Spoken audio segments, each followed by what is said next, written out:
ಅರಣ್ಯ ಸಚಿವರು ಹೇಳ್ತಾ ಇರ್ತಾರೆ ಅದ್ ಹಂಗ್ ಮಾಡ್ಬೇಕು ಹಿಂಗ್ ಮಾಡ್ಬೇಕು, ಏನು ಮಾಡಲ್ಲ. ಅದೇನಾದ್ರೂ ಇವಾಗ ಬರೋವಾಗ ಬಸ್ಗೋ ಇಲ್ಲ ಲಾರಿಗೋ ಯಾವ್ದಕ್ಕ ಸಿಕ್ಕಿದ್ರೆ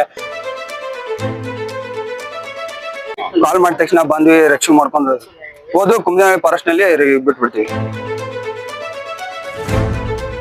ಒಂದು ಹಸಿರಿಂಕಿರೋ ಪವರ್ ಬ್ಲೂ ಇಂಕಿಲ್ಲ.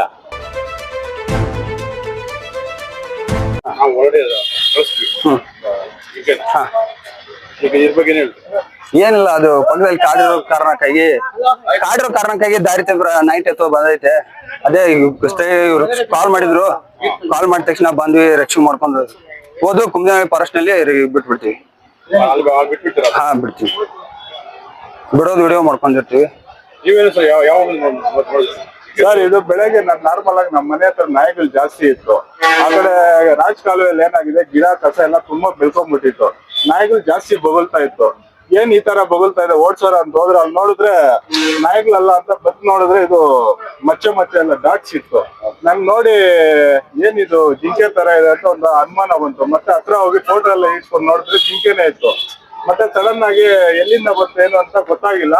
ಮತ್ತೆ ಫಾರೆಸ್ಟ್ ಅವ್ರ ನಂಬರ್ ಇಟ್ಕೊಂಡು ಸಡನ್ ಆಗಿ ಅವ್ರು ಫೋನ್ ಮಾಡಿದೆ, ಸೋಮನಾಥ್ ಅಂತ ಅವರು. ಮತ್ತೆ ಅವರು ಅವಾಗ ತಕ್ಷಣಕ್ಕೆ ಟೀಮ್ ಕಳ್ಸ್ಕೊಟ್ರಿ ಇವ್ರನ್ನ ರೆಸ್ಕ್ಯೂ ಮಾಡಕ್ಕೆ. ಸರ್, ಇದು 4 ದಿನ ಅಂತ ಹೇಳ್ತಿದ್ದಾರೆ, ಬಟ್ ಎಲ್ಲ ಯಾವ ಮಾಹಿತಿ ಕೊಟ್ಟಿಲ್ಲ. ನಾವು ಅಲ್ಲಿದ್ವಿ, ಇಲ್ಲ ಆ ಕಡೆ ನಾವು ಹುಡುಕ್ತಾ ಇದ್ವಿ. ಆ ಕಡೆಯಿಂದ ಹುಡ್ಕೋವಾಗ ಆ ಕಡೆ ತಪ್ಸ್ಕೊಂಡು ಈಗ ನಮ್ಗೆ ಅದ್ರ ಬಗ್ಗೆ ಗೊತ್ತಿರಲ್ಲ. ಇವತ್ತು ಬೆಳಗ್ಗೆ ಇವ್ರು ಕಾಲ್ ಮಾಡಿದ್ರು, ಇನ್ಫಾರ್ಮೇಶನ್ ಕೊಟ್ಟಿಲ್ಲ. ಇವ್ರು ಮಾಹಿತಿ ಕೊಟ್ಟಿದ್ರೆ ಬಂದ್ವಿ, ರೆಸ್ಕ್ಯೂ ಮಾಡಿದೀವಿ. ಇನ್ಫಾರ್ಮೇಶನ್ ಕೊಟ್ರೆ ಫಾರೆಸ್ಟ್ ಅವ್ರಿಗೆ ಕರ್ಕೊಂಡು ಹೋಗಿ ಬಿಡ್ತಾರೆ. ಯಾಕಂದ್ರೆ ನಾವು ಇನ್ಫಾರ್ಮ್ ಮಾಡ್ಬೇಕು ಫಾರೆಸ್ಟ್ ಅವ್ರಿಗೆ. ಇದು ಬಂದ ತಕ್ಷಣ ನಾನೇ ಸರ್ ಪೊಲೀಸ್ ಸ್ಟೇಷನ್ಗೆ ಕಾಲ್ ಮಾಡಿ. ಒಳ್ಳೇದು ಸರ್, ಒಳ್ಳೇದಾಯ್ತು. ಏನ್ ಹೇಳ್ತೀರ ಇದ್ರ ಬಗ್ಗೆ? ಏನಿಲ್ಲ ಸರ್, ಥ್ಯಾಂಕ್ ಯು. ಏನಂದ್ರೆ ಇವಾಗ ಅದನ್ನ ರಕ್ಷಣೆ ಮಾಡಿದಕ್ಕೆ ಒಂಥರ ಖುಷಿ ಆಗ್ತಾ ಇದೆ. ಯಾಕಂದ್ರೆ ಕಾಡು ಪ್ರಾಣಿ ಪಾಪ ಹಿಂಗ್ ತಪ್ಸ್ಕೊಂಡ್ ಬಂದಿರುತ್ತೆ ನೈಟ್ ರಾತ್ರಿ. ಅದು ಒಂಥರ ಹೆಂಗಿದೆ ಅಂದ್ರೆ ಖುಷಿ ಆಗ್ತಾ ಇದೆ ಸರ್. ಅದೇ ಜಿಂಕೆ ಹಿಡ್ಕೊಂಡಿದೀವಿ. ಪ್ರಾಣಿಗಳು ಇವತ್ತು ಊಟ, ಆಹಾರ, ನೀರನ್ನು ಹರಿಸಿ ಇವತ್ತು ನಾಡಿಗೆ ಬರ್ತಾ ಇದೆ. ಅರಣ್ಯ ಇಲಾಖೆಯವರ ನಿರ್ಲಕ್ಷ್ಯ ಯಾವ ರೀತಿ ಇದೆ ಅಂದ್ರೆ, ಈಗ ನಮ್ಮ ಪತ್ರಕರ್ತ ಮಾಧ್ಯಮದವರು ಒಂದು ಜಿಂಕೆ ಮರಿಯನ್ನು ರಕ್ಷಣೆ ಮಾಡಿ ಇವತ್ತು ಅದನ್ನ ಅರಣ್ಯ ಅಧಿಕಾರಿಗಳಿಗೆ ಒಪ್ಪಿದ್ದಾರೆ. ಅಂದ್ರೆ ಇವತ್ತು ಕೋಟ್ಯಾಂತರ ರೂಪಾಯಿ ಅನುದಾನ ಬರ್ತದೆ. ಏನು ಬೇಸಿಗೆಯಲ್ಲಿ ಯಾವುದೇ ಕಾರಣಕ್ಕೂ ಪ್ರಾಣಿಗಳಿಗೆ ತೊಂದರೆ ಆಗದಂತೆ ನೀರು ಮತ್ತು ಆಹಾರವನ್ನು, ಅದಕ್ಕೆ ಮೇವನ್ನು ಒದಗಿಸ್ಬೇಕಂತೇಳಿ ಕಾನೂನು ಇದೆ. ಆದ್ರೆ ಆ ಕಾನೂನು ಗಾಳಿಗೆ ದೂರ್ಬಿಟ್ಟಿದೆ.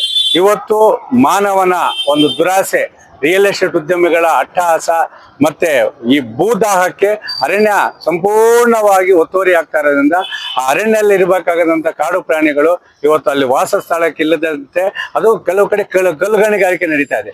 ಆ ಕಲ್ಲುಗಣಿಗಾರಿಕೆ ನಡೀತಾ ಜಾಗದಲ್ಲಿ ಏನಾಗ್ತದೆ ಅಂದ್ರೆ, ಆ ಒಂದು ಕಲ್ಲು ಸಿಡಿಮದ್ದುಗಳನ್ನ ಉಪಯೋಗಿಸಿದಾಗ ಅದು ಏನು ಶಬ್ದಕ್ಕಾಗಿ ಅಲ್ಲಿರುವಂತ ನವಿಲುಗಳಿರ್ಬೋದು, ಹಾವು, ಜಿಂಕೆ ಮತ್ತಿತರ ಅದು ಮಾನವನ ಒಂದು ಸ್ನೇಹ ಪ್ರಾಣಿಗಳು. ಹುಲಿ ಅಲ್ಲ, ಹುಲಿ, ಸಿಂಹ ಆ ತರ ಅಲ್ಲ. ಇವೇನಂದ್ರೆ ಈ ಜಿಂಕೆ ಎಲ್ಲ ಸಾಧು ಪ್ರಾಣಿಗಳು. ರೈತರನ್ನ ಕಂಡ ಪ್ರೀತಿನೂ ಕೊಡ್ತದೆ, ಆದ್ರೆ ಓಡು ಹೋಗ್ತದೆ. ಯಾಕಂದ್ರೆ ಭಯ ಸ್ವಲ್ಪ, ಅಯ್ಯೋ ಎಲ್ಲಿ ಹಿಡಿದು ಬಿಡ್ತಾರೋ ಎಲ್ಲೋ ಅಂತೇಳಿ. ಆದ್ರೂ ಸಹ ನಾವ್ ಹೇಳ್ತಾ ಇರೋದೇನಂದ್ರೆ, ಇವತ್ತು ಮುಂದಿನ ದಿನಗಳಲ್ಲಿ ಮುಂದಿನ ಮಕ್ಕಳ ಭವಿಷ್ಯಕ್ಕಾಗಿ ನಾವು ಇವತ್ತು ಕಾಡನ್ನು ರಕ್ಷಣೆ ಮಾಡಿ ಜನಸಾಮಾನ್ಯರ ಪ್ರೀತಿ ವಿಶ್ವಾಸ ಗಳಿಸುವಂತಹ ಈ ಒಂದು ಜಿಂಕೆ ಇರ್ಬೋದು, ನವಿಲುಗಳಿರ್ಬೋದು, ಅವು ರಕ್ಷಣೆ ಮಾಡದೇ ಇದ್ರೆ ಮುಂದಿನ ಪೀಳಿಗೆಗಳ ನಾವು ಫೋಟೋಗಳಲ್ಲಿ ಮತ್ತೆ ಆ ವಿಡಿಯೋಗಳಲ್ಲಿ ನೋಡಿಸ್ಬೇಕಾದ ಪರಿಸ್ಥಿತಿ ಬಂದಿದೆ. ಇದಕ್ಕೆ ಕಾರಣ ಅಂತ ಹೇಳಿದ್ರೆ ಅರಣ್ಯ ಅಧಿಕಾರಿಗಳ ನಿರ್ಲಕ್ಷ್ಯ, ಭೂಗಳ್ಳರ ಅಟ್ಟಹಾಸನೆ ನೇರ ಕಾರಣವಾಗ್ತಾ ಇದೆ. ಇವತ್ತೇನು ರಕ್ಷಣೆ ಮಾಡಿದೀವಿ ಜಿಂಕೆನ, ಆ ಜಿಂಕೆ ರಕ್ಷಣೆ ಮಾಡಿ ಇವತ್ತು ಕಾಡಕ್ಕೆ ಬಿಟ್ಟಿದೀವಿ. ಅದೇ ಕೆಲವೇನು ಅದು ಆ ಒಂದು ಪ್ರಾಣಿಗಳನ್ನ ಯಾರು ಬೇರೆಯವ್ರು ಸಿಕ್ಕಿದ್ರೆ ಅದನ್ನ ಹೊಡೆದ್ಬಿಟ್ಟು ತಿನ್ಬಿಡೋರು. ಮುಂದಿನ ಸಂತತಿ ಹೆಂಗಾಗ್ತದೆ? ಅರಣ್ಯ ಸಚಿವರು ಹೇಳ್ತಾ ಇರ್ತಾರೆ ಅದ್ ಹಂಗ್ ಮಾಡ್ಬೇಕು ಹಿಂಗ್ ಮಾಡ್ಬೇಕು, ಏನು ಮಾಡಲ್ಲ. ಇಲ್ಲಿನ ವಲಯ ಅರಣ್ಯ ಅಧಿಕಾರಿಗಳು, ಸಾಮಾಜಿಕ ಅರಣ್ಯ ಅಧಿಕಾರಿಗಳು, ಈ ದುಕ್ಸಂದ್ರ ಹೋಬಳಿ ಇರ್ಬೋದು, ಆವಣಿ ಇರ್ಬೋದು, ಎಲ್ಲೆಲ್ಲಿ ಕಾಡು ಇದೆಯೋ ಆ ಕಾಡುಗಳಲ್ಲಿರುವ ಪ್ರಾಣಿಗಳ ರಕ್ಷಣೆಗಾಗಿ ನೀರು ಮೇವನ್ನು ಒದಗಿಸ್ಬೇಕು. ಅವು ಕಾಡಿನಿಂದ ನಾಡಿಗೆ ಬರದಂತೆ ಒಂದು ಜಾಗೃತಿ ವಹಿಸ್ಬೇಕು. ಮುಂದಿನ ಪೀಳಿಗೆಗಾದ್ರೂ ಅವುಗಳನ್ನ ರಕ್ಷಣೆ ಮಾಡ್ಬೇಕಂತೇಳಿ ಮಾನವೀಯತೆಯನ್ನು ತೋರ್ಬೇಕಂತ ಅರಣ್ಯ ಅಧಿಕಾರಿಗಳಿಗೆ ಮತ್ತೆ ಈ ಭೂಗಳ್ಳರಿಗೆ ಬಿಸಿ ಮುಚ್ಚಿಸುವ ಮುಖಾಂತರ ಇವಾಗ ಹೇಳ್ತಾರೆ, ಅರಣ್ಯ ಭೂಮಿ ನಮ್ಮದು ಅಂತೇಳಿ. ಯಾರು 1 ಎಕರೆ 2 ಎಕರೆ ಅರಣ್ಯ ಹಾಕೊಂಡ್ರು ಯಾರು ಗಲಾಟೆ ಮಾಡ್ತಾ ಇಲ್ಲ.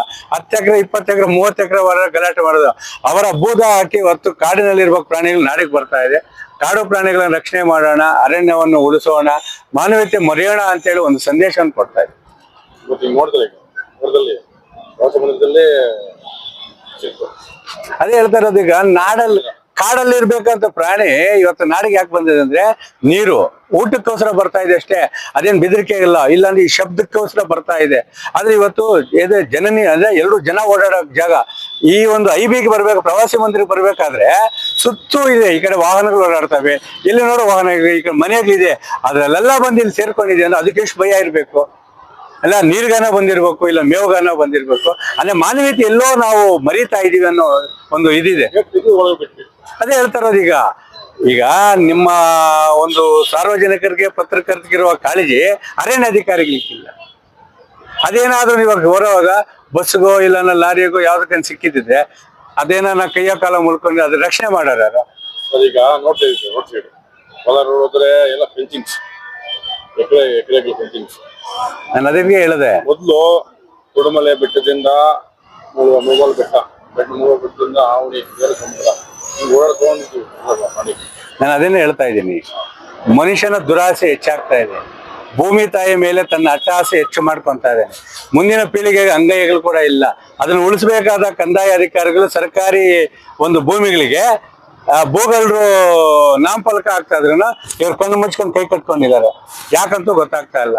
ಅಧಿಕಾರ ಇದೆ, ಹಣ ಬೇಕು, ಆದ್ರೆ ಉಳಿಸುವಂತ ಇಚ್ಛಾಶಕ್ತಿ ಇಲ್ಲ. ಸಾರ್ವಜನಿಕರು ಎಷ್ಟು ಕೇಳಿದ್ರೆ ಏನು? ಒಂದು ಹಸಿರಿಂಕಿರೋ ಪವರು ಬ್ಲೂ ಇಂಕಿಲ್ಲ, ಒಂದು ಪತ್ರಿಕೆಗಿರೋ ಪವರು ಒಬ್ಬ ಜನಸಾಮಾನ್ಯನಿಗಿಲ್ಲ. ಪತ್ರಿಕೆಯವರು ಹೋರಾಟಗಾರ ಎಷ್ಟು ಬಾಯ್ ಪಡ್ಕೊಂಡ್ರೇನು, ಅಲ್ಲಿ ತಾಲೂಕ್ ಆಫೀಸಲ್ಲಿ ಕೂತ್ಕೊಂಡಿರೋರು ಪೆನ್ನು ಪೇಪರ್ ಎತ್ಕೊಂಡು 10 ಜನ ಮೇಲೆ FIR ಹಾಕಿ ಜೈಲಿಗೆ ಕಳಿಸಿದ್ರೆ ಸರ್ಕಾರಿ ಭೂಮಿ ಉಳಿಸ್ಬೋದು. ಆ 10 ಎಕರೆ ಮಾಡ್ಕೊಂಡು 10 ಕೋಟಿ ನನಗೆ ಬರ್ತದೆ ಅಂದಾಗ ನೀನ್ ಯಾಕೆ ಕೇಸ್ ಹಾಕ್ತೀಯ? ಇವತ್ತು ಯಾಕಂದ್ರೆ ಜಾನುವಾರುಗಳು ಮೇಸಕ್ ಜಾಗ ಇಲ್ಲ, ಕಾಡು ಪ್ರಾಣಿಗಳು ಇಡಕ್ ಜಾಗ ಇಲ್ಲ, ಏನಿದ್ರು ಕಲ್ಲು ಕಾಂಪೌಂಡ್ಗಳು. ಇವತ್ತು ಕಲ್ಲು ಬಂಡೆ, ನಾಳೆ ಕಾಂಪೌಂಡ್ ಬಂಡೆ, ಆ ತರ ಆಗ್ಬೇಕು.